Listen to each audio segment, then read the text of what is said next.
ಶ್ರೀರಾಮ ಸಮರ್ಥ. February 5. ಕಳಕಳಿಯ ನಾಮಸ್ಮರಣೆ. ನಾವು ಆರೋಗ್ಯವಂತರಾಗಿದ್ದರೆ ನಮ್ಮ ನಾಮಸ್ಮರಣೆಯೂ ಹೆಚ್ಚಿಗೆ ಆಗುತ್ತದೆ. ಅದರಲ್ಲೇನಾದರೂ ಹೆಚ್ಚು ಕಡಿಮೆಯಾದರೆ ನಮ್ಮ ಲಕ್ಷ್ಯವೆಲ್ಲ ಅದರ ಕಡೆಗೆ ಹೋಗುತ್ತದೆ. ಇದಕ್ಕೆ ಕಾರಣವೇನೆಂದರೆ ನಮ್ಮ ಸ್ಮರಣೆಯು ಮೇಲಿನದಾಗಿರುತ್ತದೆ. ಶ್ರದ್ಧೆಯಿಂದ ನಾಮಸ್ಮರಣೆ ಮಾಡುವುದು ನಮಗೆ ಕಠಿಣವಾಗಿರುತ್ತದೆ. ಪರಮಾತ್ಮನ ಹೊರತಾಗಿ ನಮ್ಮವರಾರೂ ಇಲ್ಲವೆಂಬ ದೃಢವಾದ ನಿಶ್ಚಯವಾಗುವುದು ಅಥವಾ ಶ್ರದ್ಧೆ ಉಂಟಾಗುವುದು ಅವಶ್ಯವಿರುತ್ತದೆ. ಅಂದರೆ ಪ್ರಕೃತಿಯಲ್ಲಿ ವ್ಯತ್ಯಾಸ ಉಂಟಾದರೂ ನಮ್ಮ ಸ್ಮರಣೆಯು ಸ್ಥಿರವಾಗಿ ಉಳಿಯುತ್ತದೆ.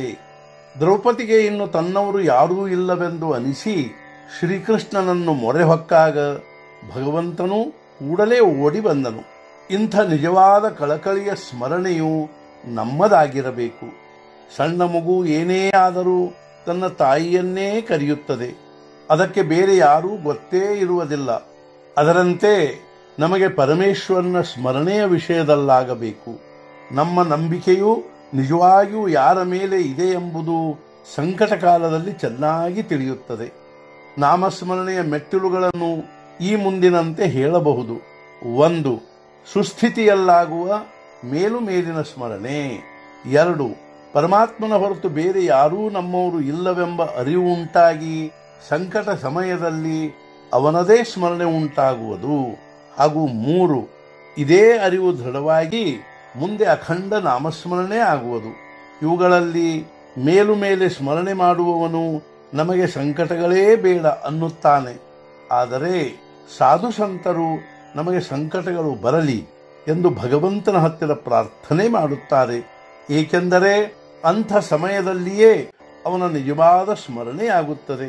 ನಾವು ಇರುತ್ತೇವೆ ಎಂಬ ವಿಷಯದಲ್ಲಿ ನಮಗೆ ಇಂದು ಎಷ್ಟು ವಿಶ್ವಾಸವಿದೆಯೋ ಅಷ್ಟು ವಿಶ್ವಾಸ ಭಗವಂತನು ಇರುತ್ತಾನೆ ಎಂಬ ವಿಷಯದಲ್ಲಿ ಆಗಬೇಕು.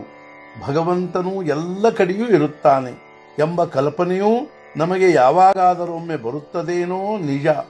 ಆದರೆ ಅದು ಸ್ಥಿರವಾಗಿ ಉಳಿಯುವುದಿಲ್ಲವಾದ್ದರಿಂದಲೇ ಆಚರಣೆಯಲ್ಲಿ ಬರುವುದಿಲ್ಲ.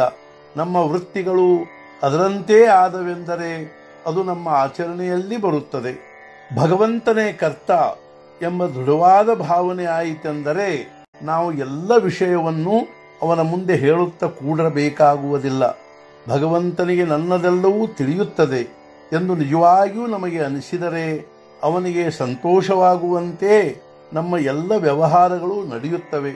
ಬೆಳಿಗ್ಗೆ ಏಳಬೇಕು ಹಾಗೂ ಭಗವಂತನ ಮೂರ್ತಿಯನ್ನು ಕಣ್ಣು ಮುಂದೆ ತಂದುಕೊಂಡು ನನಗೆ ನಿನ್ನ ವಿಸ್ಮರಣೆಯಾದಾಗ ನನ್ನನ್ನು ಎಚ್ಚರಗೊಳಿಸು, ನನಗೆ ನಿನ್ನ ಹೊರತು ಬೇರೆ ಆಧಾರವಿಲ್ಲ ಎಂದು ಹೇಳಿ ಅವನಿಗೆ ಮನಃಪೂರ್ವಕ ಪ್ರಾರ್ಥನೆ ಮಾಡಬೇಕು. ಮನುಷ್ಯ ಹೇಗೆಯೇ ಇದ್ದರೂ ಭಗವಂತನ ಸ್ಮರಣೆಯಲ್ಲಿ ಅವನಿಗೆ ಸಮಾಧಾನ ನಿಶ್ಚಿತವಾಗಿ ಸಿಗುತ್ತದೆ. ಯಾರು ಭಗವಂತನವರಾಗಿರುತ್ತಾರೋ ಅವರಿಗೆ ಎಂದೂ ಬದುಕಿನ ಬಗ್ಗೆ ಬೇಸರ ಬರುವುದಿಲ್ಲ. ವಿಷಯದ ಆನಂದವು ಮದ್ಯದಂತಿರುತ್ತದೆ. ಅದರ ನಶೆಯು ಇಳಿಯಿತೆಂದರೆ ಮನುಷ್ಯ ಹೆಚ್ಚು ದುಃಖಿಯಾಗುತ್ತಾನೆ.